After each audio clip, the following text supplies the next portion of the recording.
हम साइंस का स्टार्ट कर देते हैं थोड़ा, उसको करके साइंस का कंप्लीट आपसे सुनूंगी। Okay, so now we are going forward with the computing and the AI, computing and artificial intelligence है। अब आपने देखा होगा जिन जिन पॉइंट्स में जो जो न्यूज़ थी उसके साथ हमने किया है। अब आपको करना क्या है, जब भी आप साइंस का रिवीजन करने बैठोगे, साइंस का करंट अफेयर रिवीजन के साथ ही खत्म करना है। वो भी कैसे करना है, बायोटेक आज पढ़ा, बायोटेक के ये 5 टॉपिक आज ही खत्म कर दिए। उसके बाद नेक्स्ट डे कंप्यूटिंग का पढ़ रहे हो तो कंप्यूटिंग के ये टॉपिक यहाँ एंड कर दिए। अब समझिए कि मेरा ऑब्जेक्टिव क्या था, सब्जेक्ट वाइज आपको करंट अफेयर देने का, सो दैट कि आपके ऊपर करंट अफेयर का बर्डन ना आए। पर आप, मुझे नहीं पता कि क्यों इस अप्रोच को सही से नहीं कर पाए हो, जिन्होंने किया वेल एंड गुड। अब आपको करना क्या है, सपोज करो पॉलिटी पढ़ रहे हो तो पॉलिटी के करंट अफेयर की बुकलेट उसी पॉलिटी में ही डाल के रखो एंड उसी के साथ उसको करो, बर्डन नहीं आएगा। जितनी बार पॉलिटी रिवाइज हुई उतनी बार उसका करंट अफेयर रिवाइज हुआ। आर्ट एंड कल्चर किया, उसका करंट अफेयर का ये कितना इजीली आपको ये मिल रहे हैं ना। सो ये कुछ ही पेपर है, उनको अपने सब्जेक्ट में ही डाल के रखो और उसी के साथ इसको करो। टॉपिक वाइज मैंने क्यों डिवाइड करके रखे हैं, स्कीम्स कर रहे हो, इकोनॉमी करेंगे, इकोनॉमी भी जो आपका पैटर्न रहेगा आपके चैप्टर का। इकोनॉमी में मैं हमेशा बोलती हूँ देयर आर 4 पिलर्स। इन्फ्लेशन वाला है, मनी एंड बैंकिंग है जिसमें बैंकिंग रिफॉर्म, मॉनेटरी पॉलिसी सब आ जाता है। इसके साथ साथ इसमें हमारा फाइनेंशियल मार्केट वाला आता है जिसमें हमारी complete capital market, money market, bonds, ये सब आ जाते हैं। एंड एक आता है हमारा बैलेंस ऑफ पेमेंट।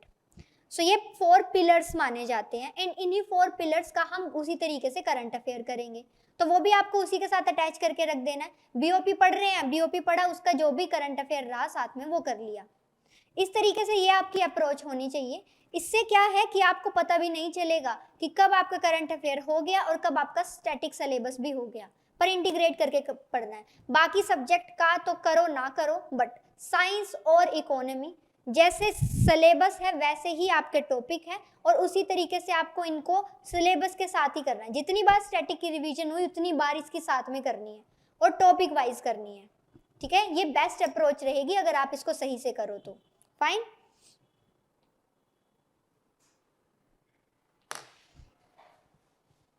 कोई बात नहीं, डेट का इतना इशू नहीं होता है, मटेरियल अब उससे हमें हेल्प मिल जाता है कि ये किससे रिलेटेड है, तो हम गैसिंग थोड़ा बहुत कर सकते हैं। ठीक है, तो वो हमारे लिए इंपॉर्टेंट हो जाता है। Okay, so next we are starting with the computing and artificial intelligence. तो इसमें जो जो भी न्यूज़ में रहा है हम वो देखने वाले हैं। पहला आता है क्या, operating system. And this operating system आप सबको पता है, हमारे जो कंप्यूटर्स हैं, these computers they are using the operating system that is being provided by the Microsoft। ठीक है, एंड उसके साथ ही हम उन्हीं का ऑपरेटिंग सिस्टम लेकर चल रहे हैं। सो ऑपरेटिंग सिस्टम बेसिकली आप सबको पता होगा कि ऑपरेटिंग सिस्टम का मेन काम क्या ही होता है। सो अब यहाँ पर हमने अपना इंडिजीनियसली मोबाइल ऑपरेटिंग सिस्टम बना दिया है जिसका नाम है बाहर ओएस। ठीक है, माइक्रोसॉफ्ट ओएस ऑपरेटिंग सिस्टम, तो ऐसे ही हमने अपना बनाया है इंडिजीनियस। अब ये डेवलप किसने किया है, Indian institute of technology Madras ने, जो है आईआईटी मद्रास ने ये डेवलप किया है।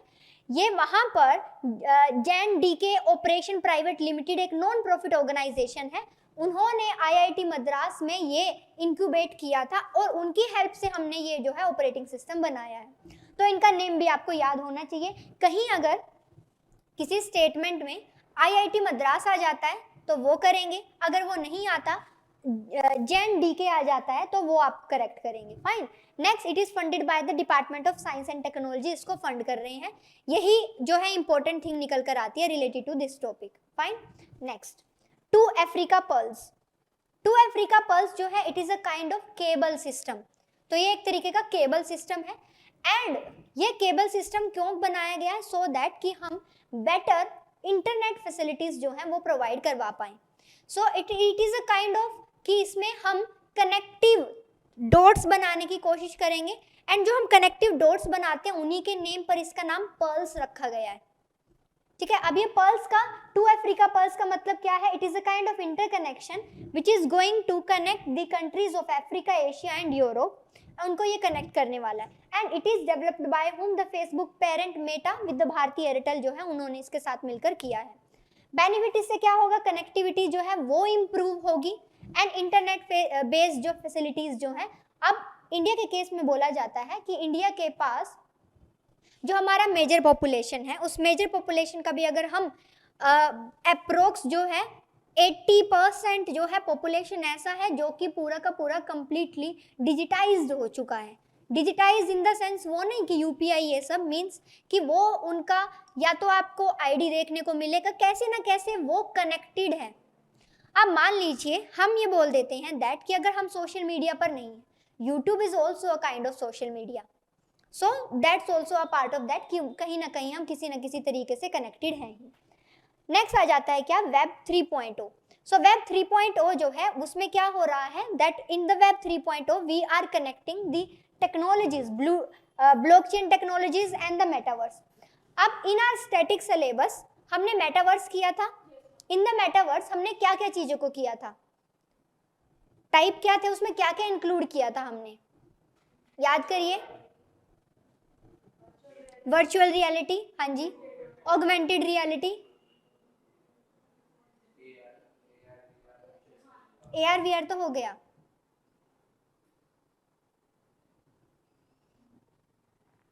हाँ जी, so this is the homework for you and really very disappointing. AR और VR ही याद है, वेरी गुड। अगर हिंट दूं तो होलोग्राम, वेरी गुड। हाँ जी, सो अभी आपका होमवर्क क्या है, आप मेटावर्स के टाइप्स जो हैं वो पढ़ के लेके आएंगे, अच्छे से करके लेके आओगे। एंड इसके साथ साथ ब्लॉकचेन टेक्नोलॉजीज ये भी हमने किया था। ब्लॉकचेन टेक्नोलॉजी में क्या होता है कि हर एक पर्टिकुलर ट्रांजैक्शन का एक ब्लॉक ऐड हो जाता है। एंड ये जो ब्लॉकचेन टेक्नोलॉजी होती है ये ट्रांसपेरेंट होती है एंड जो भी कनेक्टेड पार्टी है उन तक इसका एक्सेस पहुंचा हुआ होता है। सो उन सब तक जो है इसका एक्सेस पहुंचा हुआ होता है। तो ये पूरा का पूरा प्रोसीजर जो है कनेक्टेड पल्स की फॉर्म में ये रहता है। एंड अगर आपको कोई भी जो ब्लॉक है उसको डिलीट करना है तो आप डिलीट नहीं कर सकते हो, उसके लिए क्या होगा, आपको उसको डिलीट करता हुआ एडिशनल एक ब्लॉक ऐड करना पड़ेगा। सो इट्स अ काइंड ऑफ ऐसा कि आपने एक बार ही किया है तो वो हमेशा के लिए ही रहेगा। नेक्स्ट ये क्या किया जाएगा, वेब 3.0 यूजर जो है उनके पास ओनरशिप स्टेक होगा किसी भी प्लेटफॉर्म और किसी भी एप्लीकेशन का। अब आपका होमवर्क क्या है, लिख लीजिए, वेब 1.0, 2.0, 3.0 ये यहाँ पे हो गया है। Very good Harbol, very good. But ये ऑफलाइन में मैं हेल्प नहीं करूँगी, ऑनलाइन में आपने कर दी हेल्प।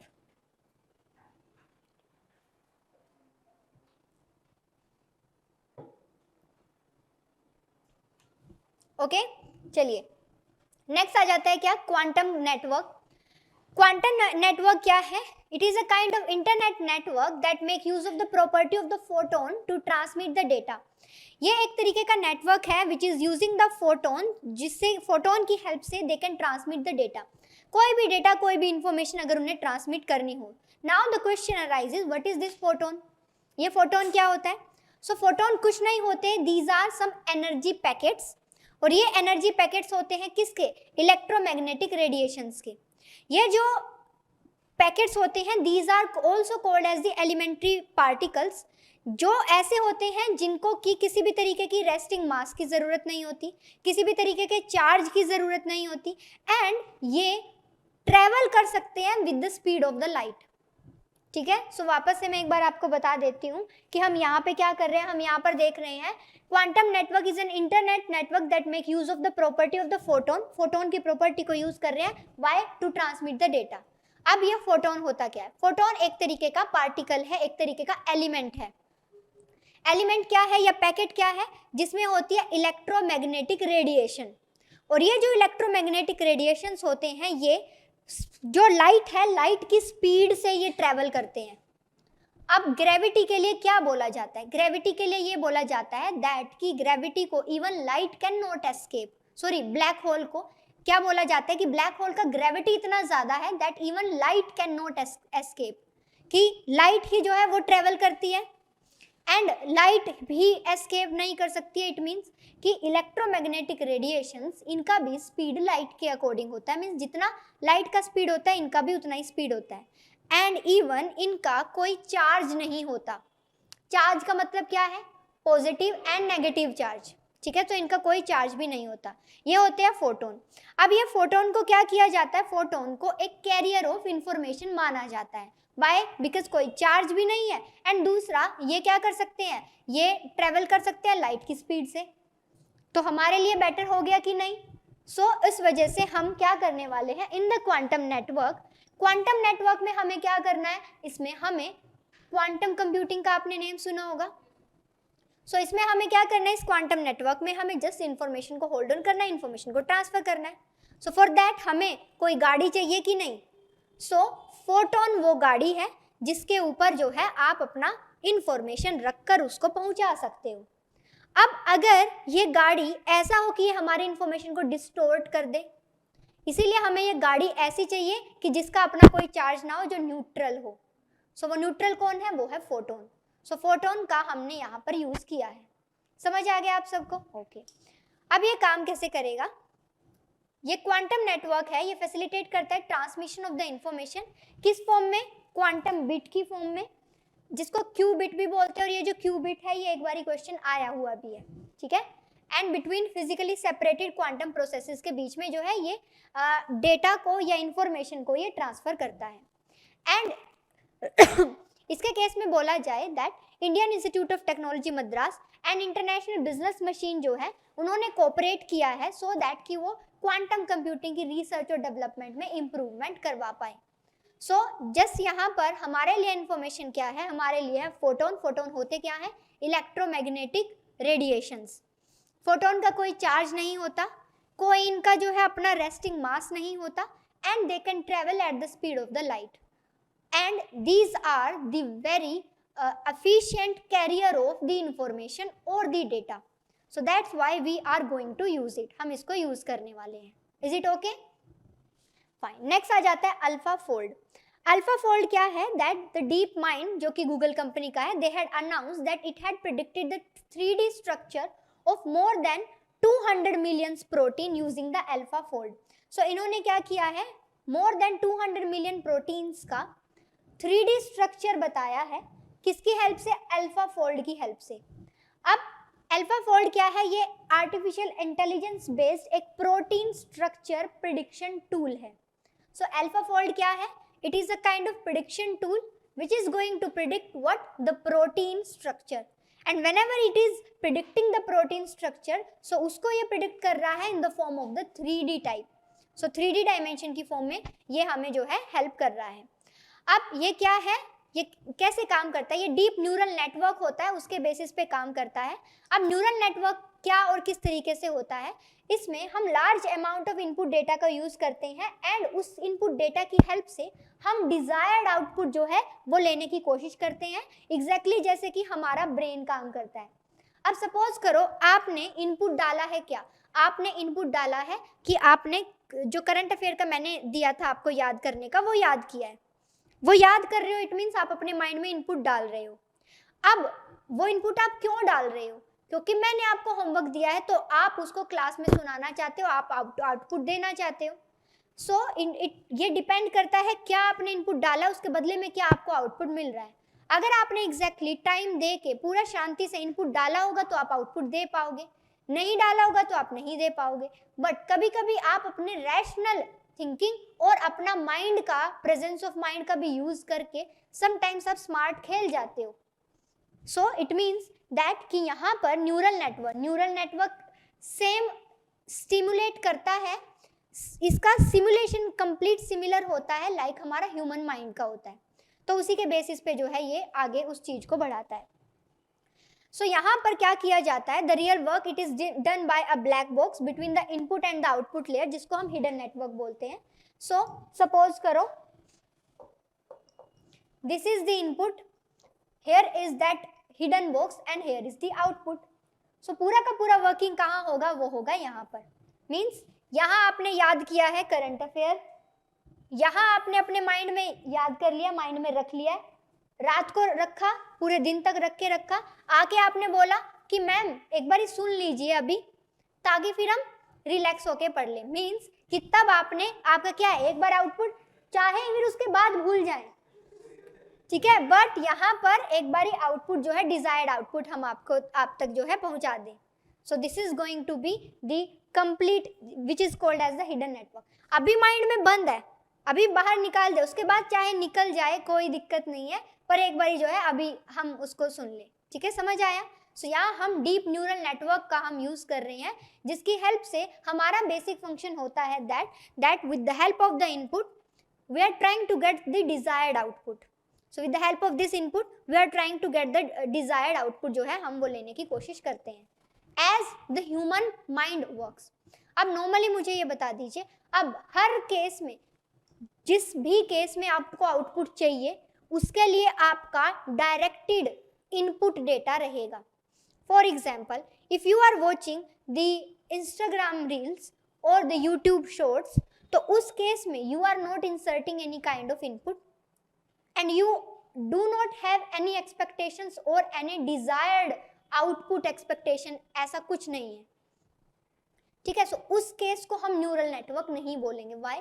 बिकॉज उस केस में mind is not working. And psychological studies के बेसिस पे मैं आपको बता दूं दैट कि हम अगर रील्स देखते हैं और ये रील्स का पूरा हम मान लीजिए, तो उससे हमारे ब्रेन सेल्स डेड होते हैं.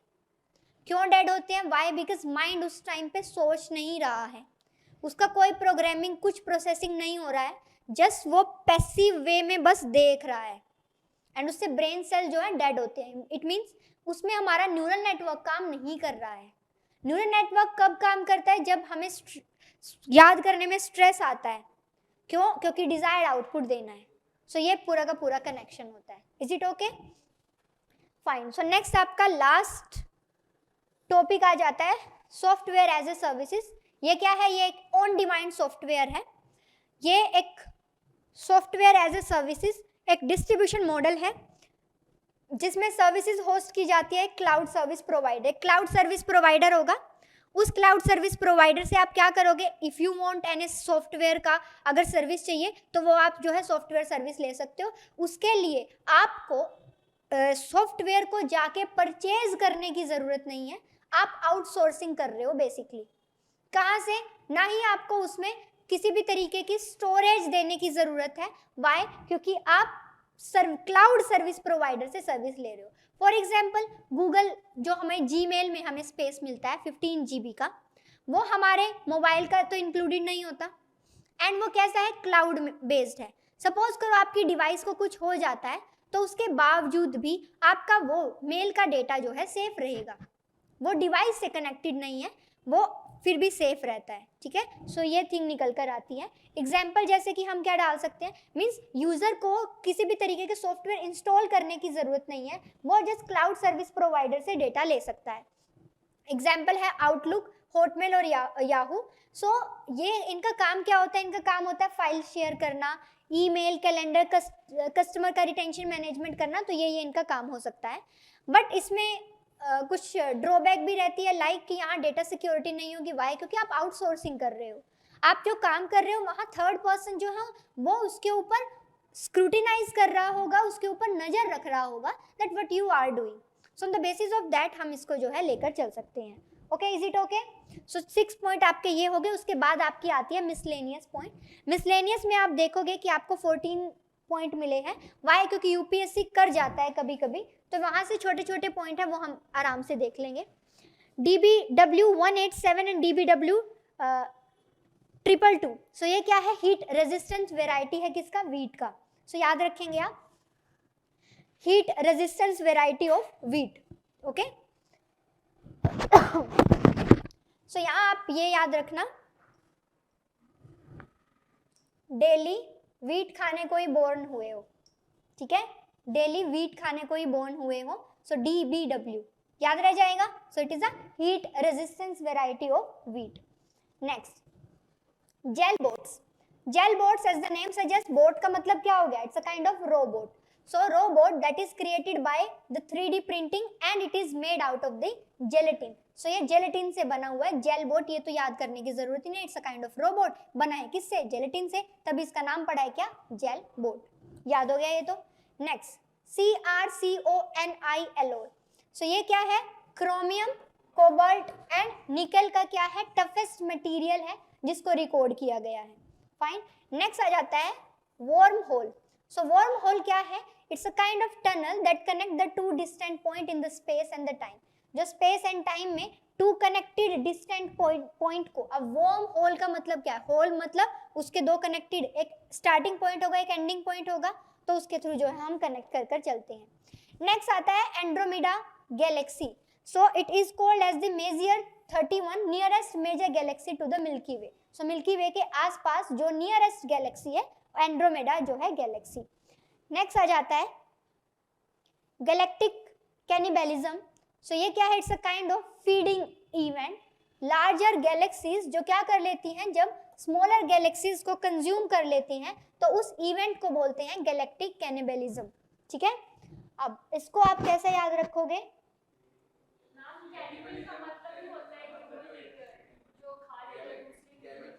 हाँ, सो उसी से जो है आप नॉर्मली इसको याद रख लेना। नेक्स्ट जो है डुलाइज structure. So it's a kind of dark stream which is illuminated by the star cluster, जो ऑर्बिट करता है unlike any other cluster in the Andromeda. So it is a kind of structure जो हमें observe करने को मिला है in that Andromeda Galaxy, तो उसको हम लेकर चलेंगे। नेक्स्ट मैस्टोडोन। सो मैस्टोडोन क्या है? It's a kind of media platform, open source जो है डिसेंट्रलाइज जो है मीडिया प्लेटफॉर्म है। ठीक है, मीन्स कि उनका अपना प्लेटफॉर्म है, ओपन है, इसीलिए वो कैसे हैं? मस्त हैं और डोन की तरह रहते हैं। ठीक है, mastodon. Next is blue bugging. So blue bugging, bug का मतलब क्या होता है? बग मीन्स कि किसी तरीके का कोई अननेसेसरी कुछ जो है हो जाता है जिसको आप नहीं चाहते हो। सो it's a kind of hacking that lets attacker access a device through its discoverable Bluetooth connection के थ्रू जो है। Why blue bugging means? Blue means Bluetooth and bugging का मतलब form of hijacking.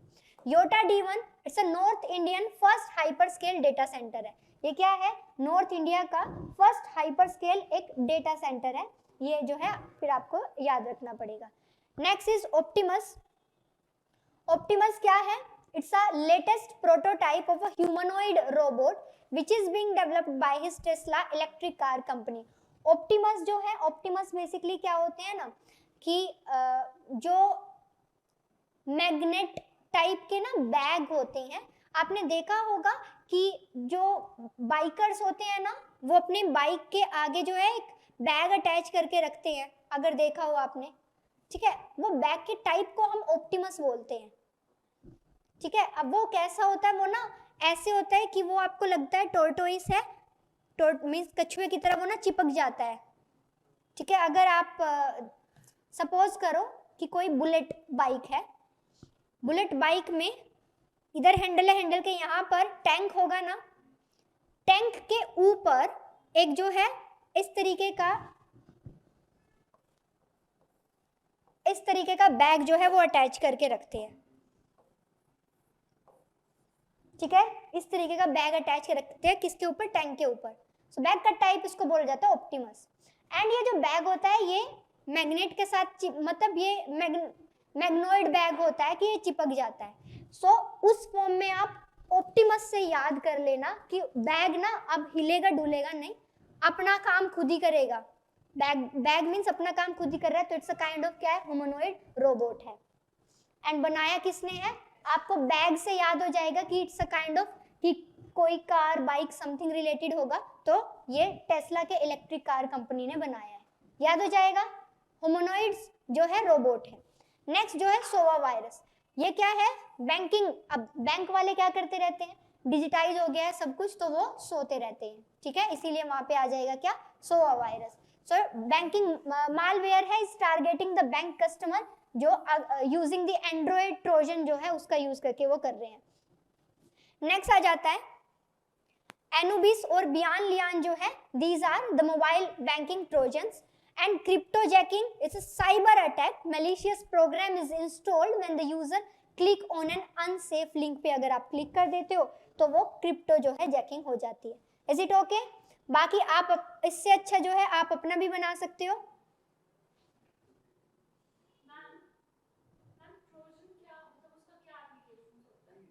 ये लाइक क्या होते हैं कि टाइप ऑफ वायरस है जो क्या करता है कि एक मान लीजिए कि यूजुअली कि ये सब कुछ होता कैसे है कि आप किसी लिंक में वो अटैच करके रखते हैं, लिंक को आप टच करोगे तो आपकी डिवाइस में जो है वो वायरसेस, अभी तो बहुत ज़्यादा कम हो गया है, ये वायरसेस नहीं आते हैं,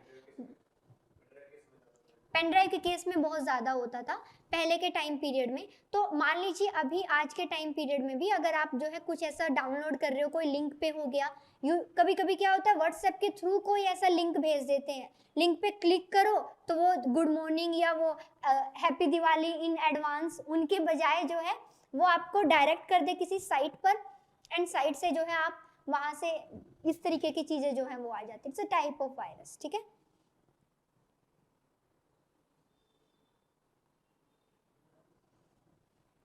हाँ जी, सो अभी आपके पास मैं दे रही हूँ 10 मिनट का टाइम, पूरा का पूरा साइंस का एक बारी ये देख लेंगे और पूरा का पूरा साइंस का देख लेंगे, फिर मैं सुनूंगी, फिर हम आगे बढ़ जाएंगे, ठीक है। फिर हमें करना है हेल्थ रिलेटेड। ओके, सो अभी हम स्टार्ट कर देते हैं डिजीज पार्ट। ये जो डिजीज है ये हम अप्रैल 2022 से लेकर फेब 2023 का अभी कवर कर रहे हैं। एंड इससे पहले in your static notes we had covered the disease part, and वहां पर हमने काफी सारी डिजीज को कवर किया हुआ है। So these are the additional disease which are covered in the news.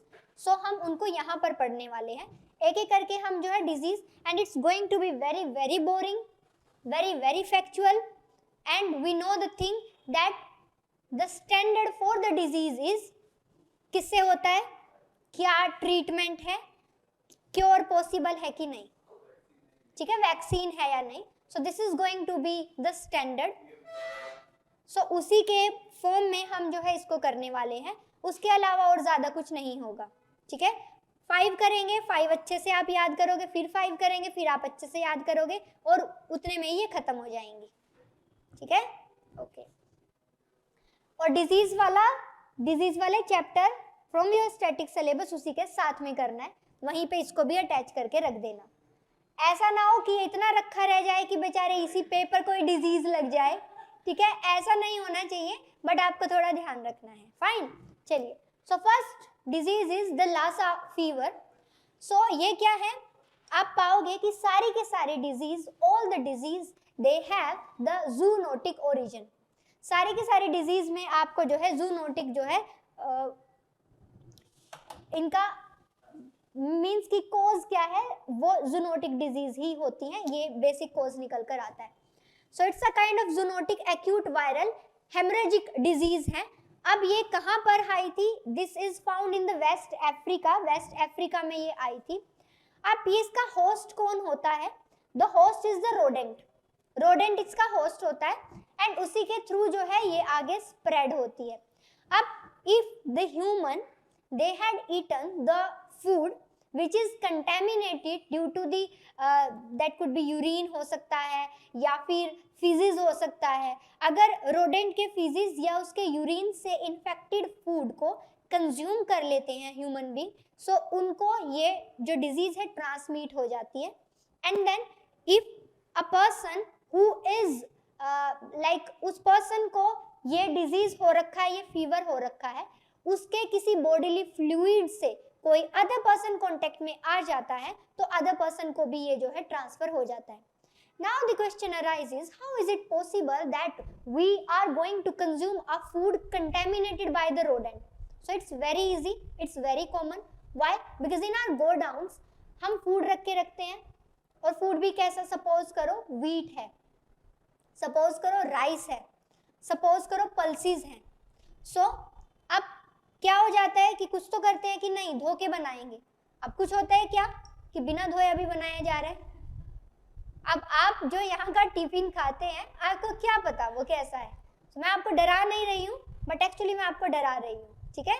सो उस तरीके से ये जो है ट्रांसफर हो जाता है। नॉट ओनली दिस, उनका जो म्यूकस मेम्ब्रेन होता है like the eyes, the nose, the mouth, वहाँ से भी जो है ये फैल सकती है, ठीक है। सो नोज में भी म्यूकस मेम्ब्रेन होता है, माउथ में भी होता है, आईज में भी होता है, ठीक है। आईज में सुबह उठते हैं तो पता चलता है ना, so that is basically called as the mucus membrane. अब इससे ज्यादा मत पूछना, ठीक है। नेक्स्ट आ जाता है क्या, जैपनीज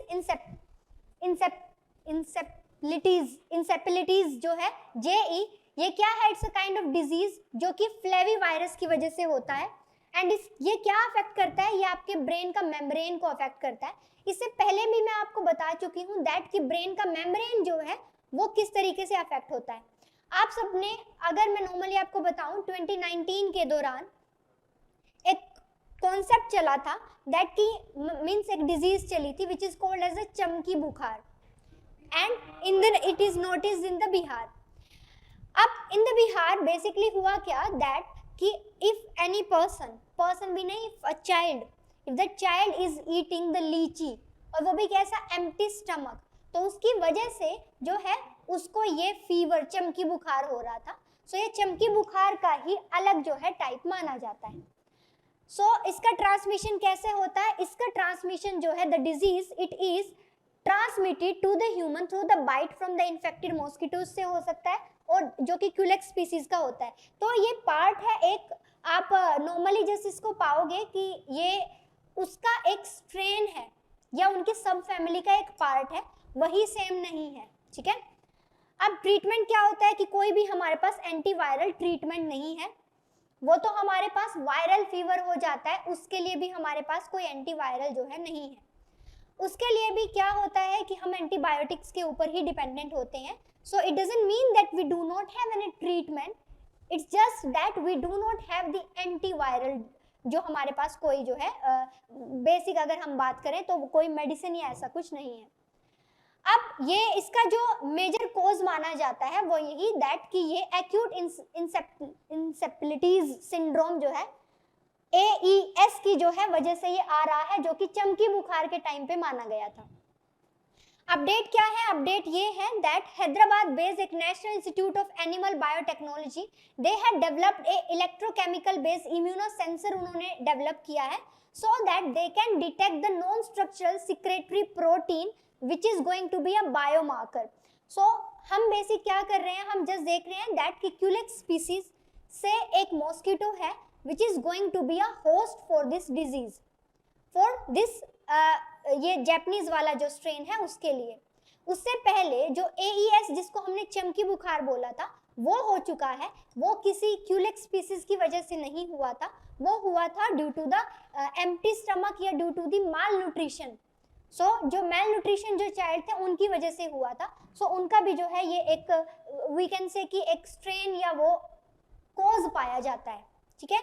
उसका सब फैमिली का पार्ट है वो सेम वो नहीं रहेगा, ठीक है। नेक्स्ट आ जाता है पोलियो। अब पोलियो के केस में क्या बोला जाता है दैट कि नॉर्मली अगर मैं आपको बताऊं, it is the time period of the 2009 when India reported the major polio cases in 2009, and after that India ने क्या किया that mission Indradhanush, the immunisation, उसको जो है हमने यहाँ पर लाइक लॉन्च कर दिया। एंड इन दैट लॉन्चिंग 2 बूंद जिंदगी की विद दिस नोट इसको प्रमोट किया गया, एंड इतना मास लेवल पर इम्यूनाइजेशन जो है हमने स्टार्ट किया। It is the time period of the 2014 when we eliminated और completely eliminated the polio cases. अभी आज के टाइम पीरियड में अगर पोलियो केसेस एग्जिस्ट करते हैं, those are those polio cases which are before 2009, I mean before 2014. In the 2014 we had just eliminated, means कि पहले वाले क्योर नहीं हो सकते हैं, आप सबको भी पता है, बट आफ्टर दैट कोई भी पोलियो केसेस जो है नोटिस में नहीं आया है। सो दैट्स वाई हमने कंप्लीटली एलिमिनेट कर दिया। So this is called as the achievement of the immunisation programme of India, which is also called as the UIP, universal immunisation programme, वो जो है हम बेसिकली बोलते हैं। अब पोलियो के केस में क्या बोला जाए, it's a kind of highly infectious viral disease है, आप सबको पता है। एंड वायरल डिजीज ये अफेक्ट करती है क्या under the 5 year of age. तो याद करिए कि पोलियो की जो डोज दी जाती थी वो जो under the 5 year of age वाले चाइल्ड होते हैं उनको दी जाती थी। एंड इसका सिम्टम्स क्या आता है, ये स्पाइनल कॉर्ड को अफेक्ट करती है, एंड ये मसल वीकनेस एंड पैरालिसिस भी करवा देती है। सो स्पाइनल कॉर्ड को अगर if something which is affecting the spinal cord, तो read between the line, so that spinal cord changes is going to affect the fertility of that person. अब spinal cord के case में that going to be for the male as well as for the female, but if that is in case of the female तो और ज्यादा severity हो जाती है regarding the fertility for the female. For the male भी उसका cause रहता है एक, बट फॉर द फीमेल ये बहुत ज्यादा अफेक्ट करती है. So if there is any kind of morbidities in the spinal cord, so it's going to affect the fertility. ये एक read between the line है, तो आप इसको आराम से लिख लीजिएगा अपने नोट्स में, ठीक है. नेक्स्ट, स्प्रेड कैसे होता है? Transmitted by person to person, and ये बेसिकली फीजल या ओरल रूट के थ्रू भी हो सकता है. फीजल जो है बॉडीली फ्लूइड्स, एंड ओरल जो है मान लीजिए एयरबोर्न होता है, म्यूकस मेम्ब्रेन के थ्रू जो है ये फैल सकता है. इसका जो स्ट्रेन की बात की जाती है, wild polio virus, it has 3 strains, type 1, type 2 and type 3. अब टाइप 3 के कोई भी केसेस नहीं पाए गए हैं from 2012. So we are talking about the world, not about the India. अब टाइप 1 के जो केसेस हैं वो पाकिस्तान और अफगानिस्तान में आपको देखने को मिलेंगे. एंड अपडेट क्या रहा है, that Malawi they has recorded the Africa's first wild polio virus case in the 5 years. Means what? Malawi में, अफ्रीका में फ्रॉम द लास्ट 5 year कोई केस नहीं मिल रहा था, बट अभी मिल गया है. सो इससे क्या हो जाता है दैट कि क्या इसके केसेस इंडिया में भी परसिस्ट कर सकते हैं कि नहीं. इंडिया के केस में अगर हम बात करें, that in case of the India, अभी आज के टाइम पीरियड में हम बहुत ज्यादा वो कैंपेन नहीं देखने दिखते हैं हमें, लाइक 2 बूंद जिंदगी की. पहले क्या होता था, एक टाइम पीरियड था जब रिमाइंडर दिया जाता था कि कभी वापस से आपको लेनी है, कभी वापस से आपको लेनी है. अगर नहीं जाके ले रहे हैं, देन कुछ आशा वर्कर्स जो हैं वो आते थे घर पर देने के लिए. तो इस तरीके से कंप्लीट ऐसा प्रोग्राम किया गया था. नेक्स्ट टाइम पे भी आते थे और बताते थे, और जिस चाइल्ड को उन्होंने दे दिया है उसके यहाँ पर, ताकि दोबारा डोज ना आए, जैसे हम वोटिंग करते हैं वैसे वाला जो है वो निशान लगाते थे. सो इससे बेसिकली क्या पता चलता है दैट कि इस तरीके का यूनिवर्सल इम्यूनाइजेशन प्रोग्राम अभी हम कर रहे हैं, बट अभी वो दूसरे तरीके से होता है. इस तरीके से कॉन्टिन्यूअस डोज नहीं दी जाती. बट क्या चांसेस हैं आफ्टर द मलावी केसेस कि इंडिया में भी ये केसेस देखने को मिल सकते हैं, ठीक है. नेक्स्ट जो है एक्रोमेगाली. एक्रोमेगाली ये एक तरीके का रेयर डिसऑर्डर है. ये क्यों होता है? अगर ग्रोथ हार्मोन जो है बहुत एक्सेसिवली सीक्रेट हो. अब ग्रोथ हार्मोन अगर एक्सेसिवली सीक्रेट होगा, then it may cause some deformities in the body part, and वो किसी में भी हो सकता है. अब नॉर्मली आपने देखा होगा किसी किसी का हाइट बहुत ज्यादा होता है. सो अगर हाइट बहुत ज्यादा होगा तो उससे क्या हो जाता है कि जो उनके जॉइंट्स होते हैं ना, जॉइंट्स में जो है लाइक गड़बड़ होना स्टार्ट हो जाता है, एंड वो भी सही नहीं होता है. And in some of the person growth hormone before the proper age अगर डेवलप होना स्टार्ट हो जाते हैं तो वो भी जो है सही नहीं होता है. तो इस तरीके से ये एक तरीके का जो है रेयर काइंड ऑफ डिजीज पाई जाती है, एंड इसकी वजह से क्या होता है, हाइट जो है वो रेज, बहुत ज़्यादा रेज होना स्टार्ट हो जाती है. तो मिनिमल केसेस इसके देखने को मिलते हैं, एंड ग्रोथ हार्मोन बहुत ज़्यादा. तो उस केस में हम क्या कर सकते हैं, उस केस में हम जीन थेरेपीज की हेल्प से जो है हार्मोन जो है उनको कंट्रोल कर सकते हैं. अब आप याद करिए, इन द लाइक हमने रिकॉम्बिनेंट डीएनए टेक्नोलॉजी किया था. In the recombinant DNA technology हमने किस तरीके से किया था, फर्स्ट जेनेटिक इंजीनियरिंग. वहां पर एक पॉइंट आया था कि नहीं, ग्रोथ हार्मोन आया था ना, that we are injecting the growth hormones. So as we can inject the growth hormones, उसी तरीके से निकाल तो नहीं सकते, बट सप्रेसर डाल सकते हैं, दैट कि उनके ग्रोथ हार्मोन को सप्रेस करते हुए जीन को हम डाल सकते हैं. तो वो भी जो है एक पार्ट निकल कर आता है. नेक्स्ट आता है American foul brood disease. So American foul brood disease जो है ये क्या है, ये एक तरीके की इन्फेक्शियस डिजीज है, एंड ये किसकी वजह से होता है, ये लार्वा की वजह से होता है, ठीक है, लार्वा की वजह से होता है. अब ये क्या करता है, this is going to weaken and kill the honey bee colonies. So honey bee colonies जो है, जो हनी बी होती है ना, वो अपने जो अपना एग या जो भी बोल दूं मैं, तो अपना जो लार्वा या एग होता है ना, वो बहुत ज्यादा क्वांटिटी में जो है वो एक साथ जो है सिक्रेट करती है. सो एक साथ जो उन्होंने सिक्रेट किया है, तभी इनको बोला जाता है कॉलोनी. सो एक साथ जो इतने सारे उन्होंने लार्वास को सिक्रेट किया है, कंबाइंडली उनके ग्रुप को बोला जाता है ब्रूड। ठीक है, सो ये जो वर्ड है ब्रूड, कंबाइंडली उनके ग्रुप को बोला जाता है कि ये एक ही मदर से अभी जन्म लेने वाली न्यू बीज होंगी। सो उस कंबाइंड ग्रुप को बोला जाता है क्या? ब्रूड। सो अब क्या होता है, ये किस तरीके से होता है? जो इन्फेक्टेड ब्रूड्स होते हैं they usually die at the pre pupal या प्यूपल स्टेज में जो है वो डाई कर जाते हैं। इसके लिए हमारे पास कोई ट्रीटमेंट या कोई क्योर नहीं है। जस्ट फिर क्या होगा इससे, एक ही तरीका है कि बस जब लाइक आगे ना फैले तो बस जिनका डेथ हो जाता है उनका डेथ हो जाता है। बट ये क्या कर रहा है, ये एक्सटिंक्ट कर रहा है किनको? हनी बीज कॉलोनीज को।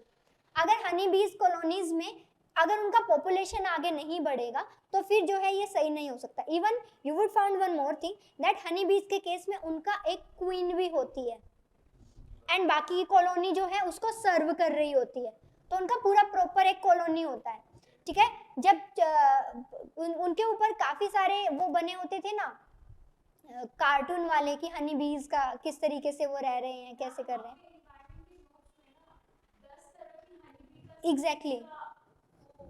एग्जैक्टली डिफरेंट स्पीसीज है वो तो स्पीसीज है। यहाँ हम एक हनी बी है, उसने लार्वा, उसने जो है मींस उसका आगे ऑफस्प्रिंग होने वाले हैं, तो उनके ऑफस्प्रिंग के ग्रुप को ब्रूड बोल सकते हैं। ठीक है, जो कि सेम मदर से आए हैं। मींस सपोज करो there are 2 mothers and 2 mothers के 10 चाइल्ड है, तो कंप्लीट एक 10 को ब्रूड बोलेंगे, दूसरे 10 को ब्रूड बोलेंगे। ठीक है, हाँ जी कुछ, हाँ जी वो भी आप नोट्स में आपके अवेलेबल थी। एग्जैक्टली ठीक है, नेक्स्ट जो है यूएस ने अप्रूव करी है first ever vaccine for the honey बीज। हनी बीज के लिए उन्होंने फर्स्ट एवर वैक्सीन को जो है उन्होंने अप्रूव करके दिया है। सो ये इस केस में हम बोलेंगे दैट कि ये हनी बीज के लिए वैक्सीन अप्रूव की गई है, बट सो फार अभी तक क्योर नहीं मिला है हमें दैट कि हम क्योर कर पाए। वाई? क्योंकि लार्वा में वैक्सीन के थ्रू वहां उनको इस डिजीज से बचाना is not possible till date. Are you getting my point? Honey bees को क्योर किया जा सकता है अगर उनको कुछ होता है, लार्वा को क्योर नहीं किया जा सकता। Is it okay? हाँ जी, तो अभी आप ये 6 पढ़ लीजिए। ओके, फेयरबैंक डिजीज क्या है? फेयरबैंक डिजीज जो है ये एक तरीके की जेनेटिक डिजीज है जहां पर आपके जो बोन्स होती हैं उनका ग्रोइंग जो है वो एंड हो जाता है। अब बोन्स का अगर ग्रो होगा तभी आपका बॉडी ग्रो करेगा। वाई? क्योंकि आपका बॉडी का जो शेप होता है it depends upon the bones, bones के ऊपर ही ये डिपेंड होता है। तो एक तरीके की जेनेटिक डिजीज होती है।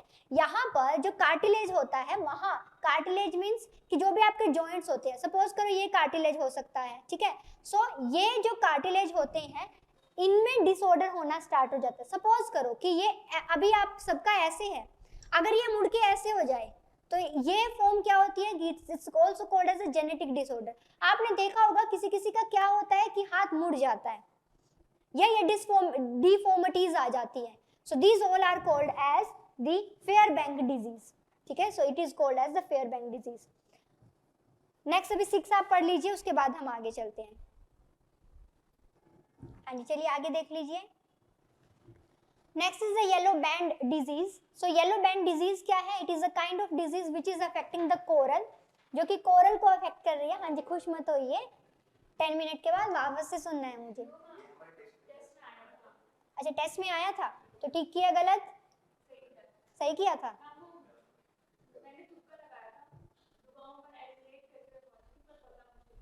ओके, कोई बात नहीं। सो येलो बैंड डिजीज क्या है? Okay, so this disease is going to spread over the coral. अब कोरल के केस में क्या ही डिजीज होगी? कोरल के केस में एक ही डिजीज होती है, coral bleaching. And one more thing that आप उसको अंडू नहीं कर सकते हो, दैट कि अगर कोरल ब्लीचिंग हो गया है तो आप उसमें कलर नहीं डाल सकते हो, सो उसको क्योर नहीं किया जा सकता है। ठीक है, सो अब हम देख लेते हैं इसमें सिम्टम और इफेक्ट जो है वो क्या निकल कर आता है।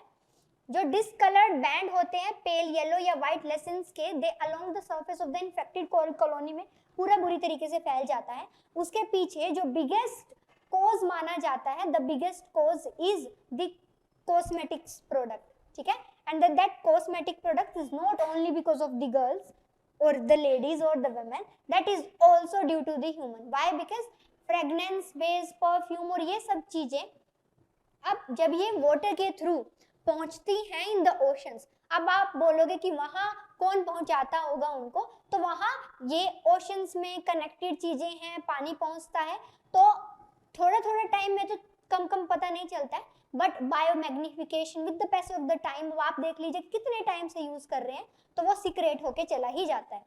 एंड उसकी वजह से और साथ में पोल्यूशन और ये सब कुछ चीजें, सो ट्रीटमेंट इसका क्या है, that no non cure for this disease, so bleaching coral they can not be restored, they can not be resume, कि उसको वापस नहीं कर सकते हो आप। एंड साइंटिस्ट दे बिलीव कि ओवरफिशिंग जो हो रहा है, जो पोल्यूशन है, वाटर का टेम्परेचर बढ़ता जा रहा है, सो ये सब जो है रीजन बने हैं कि इसकी वजह से कोरल जो है changing into the yellow band disease. Update recent में क्या रहा है, the scientist they had found the coral of the eastern Thailand, they are getting affected by the yellow band disease, जिससे कि कोरल जो है पूरे के पूरे सी फ्लोर में वो जो है किल होती जा रही है। इसे ये हम नॉर्मली अगर हम बात करें, हमारा जो लक्षद्वीप है, आप सबको पता होगा लक्षद्वीप का जो ओरिजिन है वो कोरल ओरिजिन है ना, एंड जो हमारा अंडमान है उसका वोल्केनिक ओरिजिन है, ठीक है। सो इस बेसिस पे हम बात करें तो हमारे लिए भी थोड़े टाइम बाद जो है ये बहुत ज़्यादा हम वल्नरेबल हो जाएगा ये कंप्लीट सिचुएशन, कि धीरे धीरे टाइम के साथ जो है ये पूरा चेंज होता चला जाएगा, ठीक है। नेक्स्ट आ जाता है zombie virus. Zombie as the name suggest, zombie का क्या होता है, दैट उसका माइंड का एक कोई पार्ट है जो उसकी बॉडी को जिंदा रखा हुआ है। गोवा गोन तो देखा ही होगा आप सबने, ठीक है, और भी काफी सारी सीरीज आती है ज़ोंबीज के ऊपर।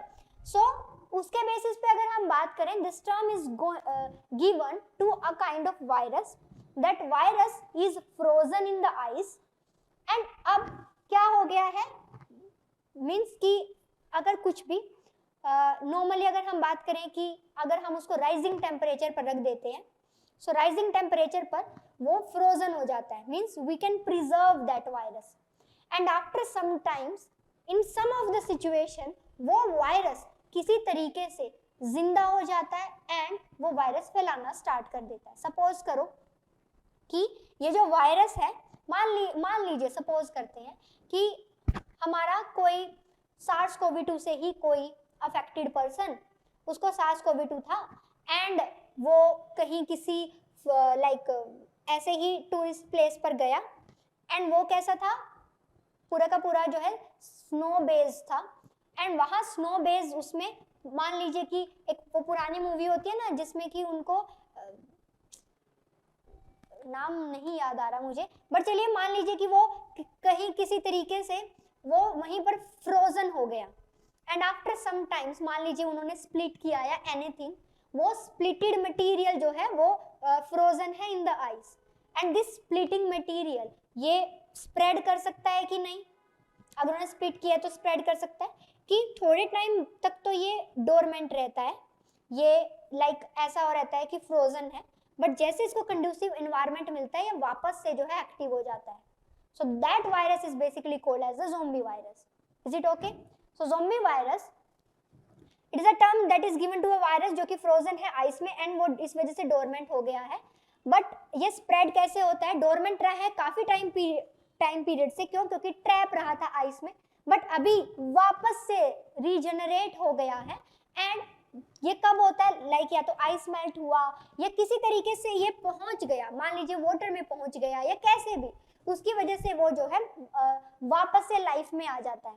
एंड हमें सबको पता है कि वायरस जो होता है उसको होस्ट चाहिए होता है, एंड अगर जैसे उसको कंड्यूसिव इन्वायरमेंट मिला, उसको होस्ट मिला, तो वापस से वो जो है वापस से स्टार्ट हो जाता है।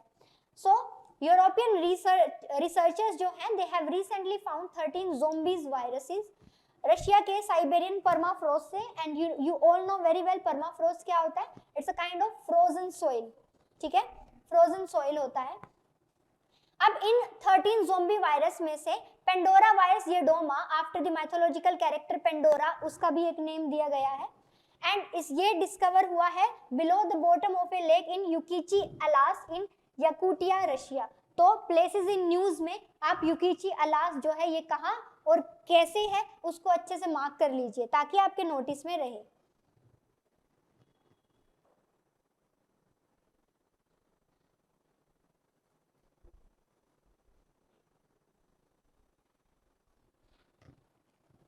हो गया?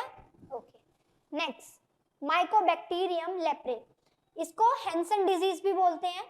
ये एक तरीके की क्रोनिक इन्फेक्शियस डिजीज है। क्रोनिक का मतलब होता है काफी सारी चीजें जो है हो जाती है। ये हमने एलिमिनेट कर दिया था लेप्रेसी को 2005 में। फिर भी इंडिया में largest number of leprosy affected person मिलते हैं जो कि 60% of the total world population. ये ट्रांसमिट कैसे होता है? ड्रॉपलेट से from the nose and the mouth. Symptoms इसके कैसे निकल कर आते हैं? स्किन, पेरिफेरल नर्व्स जो है, रेस्पिरेटरी ट्रैक्ट, ये सब जो है अफेक्ट हो जाते हैं। और सबसे मोस्ट इंपॉर्टेंट पॉइंट जो आपको स्टार कर लेना है, that leprosy is known to occur at all the ages, कि ये सभी एजेस में हो सकती है। And it is curable, multi drug therapy के थ्रू जो है इसको क्योर किया जा सकता है। ओके, सो ये आपको इसमें से पॉइंट में अच्छे तरीके से याद कर लेना है। नेक्स्ट आपका आता है बर्ड फ्लू और द एवियन इन्फ्लुएंजा H5N1, जो कि आपका इतने टाइम पीरियड से न्यूज में रहा था। ये क्या है? ये avian flu type A virus है। ये एक्वेटिक जो बर्ड्स होते हैं उनमें नेचुरली मिलता है और ये इन्फेक्ट किनको करता है? डोमेस्टिक जो पोल्ट्री होती है, बर्ड और एनिमल स्पीसीज, उनको भी करता है। हाल फिलहाल में इन्होंने क्या किया था? ह्यूमन को भी इन्फेक्ट किया था। अब वो ह्यूमन इन्फेक्शन क्या है? अगर जो sufficient quantity of bird flu virus अगर पर्सन की नोज में, आईज और माउथ में फैल जाता है तो उनके अपर रेस्पिरेटरी ट्रैक्ट को ये अफेक्ट करता है। इसके लिए क्या है? H5N1 ये बोला गया था दैट ये ह्यूमन के लिए, इवन मैं नॉर्मली आपको बताऊं, इतना ज्यादा फास्ट ट्रांसमिशन तो इसका नहीं था, बट अभी 1 महीना पहले इसका ट्रांसमिशन हो रहा था एंड उसमें कई पर्सन की जो है डेथ भी हुई है। अब ये थ्रेट क्यों माना जा रहा था? कोविड की वजह से माना जा रहा था। एंड वन मोर थिंग बोली जा रही थी दैट कि the person who is having the comorbidity, कि मान लो उनको कोई और भी बीमारी है पहले से, डायबिटीज हो सकती है, कोई लीवर रिलेटेड डिजीज हो सकती है, कि अगर उनको कोई ऐसी डिजीज है तो उन केस में ये जो है बहुत ज्यादा हार्मफुल हो रहा था, तो उस केस में जो है डेथ भी हो सकता था। अब इसमें 2 तरीके होते हैं, एक है लो पैथोजेनिक एवियन इन्फ्लुएंजा ए, दूसरा है हाईली पैथोजेनिक एवियन इन्फ्लुएंजा ए। सो लो पैथोजेनिक है, ये माइल्ड और इसमें कोई डिजीज नहीं होती है। हाईली पैथोजेनिक के केस में सीवियर इन्फेक्शन हो जाता है जिससे मोर्टेलिटी मींस कि ये डेथ की तरफ भी लेकर जा सकता है। Okay, next rabies. रेबीज एक तरह की जूनोटिक वायरल डिजीज है। कहाँ से होती है? रेबीज वायरस से होती है। ये रेबीज वायरस जो है वो किस में पाया जाता है? ये बेसिक हम इसके लिए वर्ड यूज करते हैं रैबिड एनिमल। इसके लिए हम वर्ड यूज करते हैं रैबिड एनिमल, ठीक है, रैबिड एनिमल ये वर्ड हम यूज करते हैं। ये आपने देखा होगा ये कहाँ और किस में? आपने देखा होगा कि मान लीजिए अगर आप कोई छोटा डॉग जो है अगर आप लेकर आए हो तो उसको रेबीज का इंजेक्शन लगवाते हैं ना, उसको वैक्सीनेट करवाते हैं सो दैट कि अगर वो काटे या किसी तरीके से आप उसके कनेक्शन में आ जाए तो आपको जो है रेबीज ना हो जाए। और रेबीज के केस में क्या हो जाता है? हाइड्रोफोबिया हो जाता है, ठीक है। वो आपने केसेस देखा भी होगा कि रेबीज के केस में वो कब होता है? अगर सही टाइम पीरियड पर सही क्योर ना मिले, आप दवाई और और इसका एक ही तरीका है कि फिर इंजेक्शन लेना पड़ता है। सो इससे अच्छा होता है कि आप जो डॉग्स होते हैं उन्हीं को पहले से ही आप वैक्सीनेट कर दो, तो वही एक जो है इसका तरीका निकल कर आता है। अब सिर्फ ये डॉग में ही नहीं होता है, रैबिड एनिमल जो हम यूज करते हैं for the dog, for the cat and for the monkeys, so इन 3 के लिए हम यूज करते हैं। बट मोस्टली इसका जो होस्ट होता है वो डॉग ही होता है एंड डॉग के थ्रू ही ज्यादातर देखने में मिलता है। क्यों? क्योंकि मंकीज के इतने पास आप जाते नहीं हो, कैट इतना जो है बाइट नहीं करती है, तो मोस्टली ये जो है डॉग के थ्रू ही ये फैलता है, ठीक है। आप में से किसी के पास है कैट? नहीं, अपने पास कि पेट की फॉर्म में डॉग है? नहीं, किसी के पास भी नहीं, घर पे, इधर नहीं। यहाँ पे तो खुद के रहने और खाने का प्रॉब्लम है।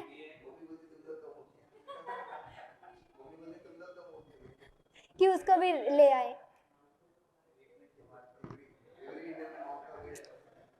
ओके, नेक्स्ट जो है, अब आपको ध्यान क्या देना होगा, that rabies it's a kind of RNA virus. Rabies is a kind of RNA virus. So just tell me, क्या रेबीज वायरस के पास कोई जेनेटिक इंफॉर्मेशन होगा?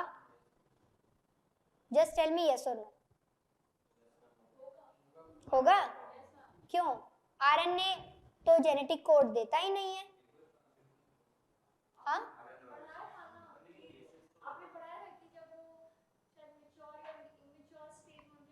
अरे किसके बारे में बोल रहे हो नितिका? ब्लड आरबीसी के बारे में बोल रहे हो आप? Okay, cytoplasm is the place जहां पे मिलेगा, but I am talking about the virus. Virus में कहाँ साइटोप्लाज्म होगा? नहीं होगा ना। It's a kind of RNA virus, means in this virus इसके में आरएनए होता है, डीएनए नहीं होता है। ठीक है, now my question to you is, the RNA virus is having the genetic material और नॉट? हाँ जी, ऑनलाइन में।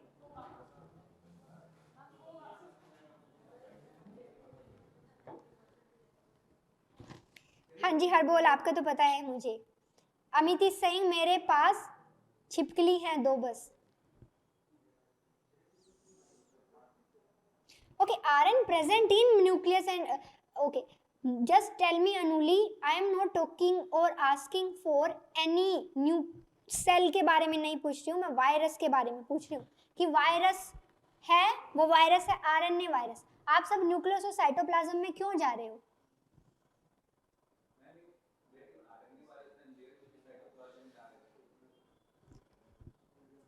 क्या क्या वायरस के पास न्यूक्लियस होता है? नहीं होता। Why you are talking about cytoplasm? Cytoplasm कहाँ से हो जाएगा जब न्यूक्लियस नहीं होता? उसके पास उसका मटेरियल किस में होता है? सिंगल सर्कुलर क्रोमोसोम होते हैं, उसमें होता है ना। So it's not all about the virus is RNA और द डीएनए। एनीथिंग उस वायरस में होगा वो हमारे लिए जेनेटिक इंफॉर्मेशन की तरह काम करेगा। एंड मैंने कितनी बार आपको बताया हुआ है, आरएनए में डायरेक्टली नहीं होता है, but we can extract the genetic information from the RNA. कर सकते हैं कि नहीं? So RNA could be a code for the genetic material, but बनाना पड़ता है, होता नहीं है। ठीक है, हाँ। सो समझ आ गया ना आप सबको? सो कंफ्यूज नहीं होंगे आप। नेक्स्ट, अब ध्यान देंगे कि रेबिड एनिमल्स में तो होता है, but most mammal they can carry the virus and they can cause the disease. और ये बाइट से होता है रेबिड एनिमल्स के, जिससे कि उनका जो सलाइवा सलाइवा जो एक्सचेंज हो जाता है एंड वो डिपोज हो जाता है। कि आप मान लीजिए उन्होंने कट किया है तो आपके स्किन में उनका सलाइवा जो है वो वहां पर एक्सट्रैक्ट, मतलब वहां पर लग जाता है, एंड देन उसके बाद जो है ये वायरस फैलना स्टार्ट हो जाता है। जो इंक्यूबेशन पीरियड होता है, it varies from 4 days to 2 years और समटाइम्स से ज्यादा भी होता है। इंक्यूबेशन का मतलब होता है कि ये कैसे फॉर्म हो रहा है वायरस। ठीक है, दैट इज मींस इंक्यूबेशन का मतलब होता है उसका ओरिजिन, उसका स्टार्ट होना, तो ये कैसे फैलता है। फाइन। सो इसके साथ ही आपके जो है ये 11 कंप्लीट हो गए हैं। अब टाइम हमारे पास है नहीं, मुझे नेक्स्ट टेस्ट और वैक्सीन करवाने हैं, मैं ये करवा देती हूँ। पहले सुनूंगी, याद करने को दूं, और ये भी नहीं होंगे अभी, because we have only 10 minutes। 10 minutes में इनमें टाइम लगना है और इनको मैं शांति से करवाना चाहती हूँ। DNA vaccine, mRNA vaccine, xenotransplantation, oral rehydration solution, Cervavac, Incovacc, CAR T cell therapy, ये सब कुछ जेनो ट्रांसप्लांटेशन की पहले आपने किया हुआ होगा। ठीक है, हाँ। सो बट मेरे को अच्छे से करवाना है mRNA vaccine, the DNA vaccine, the bone ossification test. तो इसलिए पॉइंट ये बनता है कि चलिए आप याद ही करिए, ये हम नेक्स्ट क्लास में ही करेंगे एंड देन फिर मैं आपसे सुनूंगी, फिर हम आगे बढ़ेंगे। तुम्बा, ठीक है। चलिए अब रट्टा नहीं लगाइए, उससे क्या हो जाता है, उससे मिक्स हो जाती है चीजें, ठीक है। थोड़ा पर क्या है ना, 5-6 बार का रट्टा लगा हुआ मिक्स नहीं होगा फिर, ठीक है। हाँ बट कोई बात नहीं, आराम से करिए। अभी हमारा मिलना होगा नेक्स्ट मंडे को, तब तक के लिए अच्छे से पढ़िए, अच्छे से करिए। मे बी अब आपका मिडीवल स्टार्ट होगा, ठीक है, मिडीवल स्टार्ट होगा मे बी कल से आपका। Okay, thank you so much.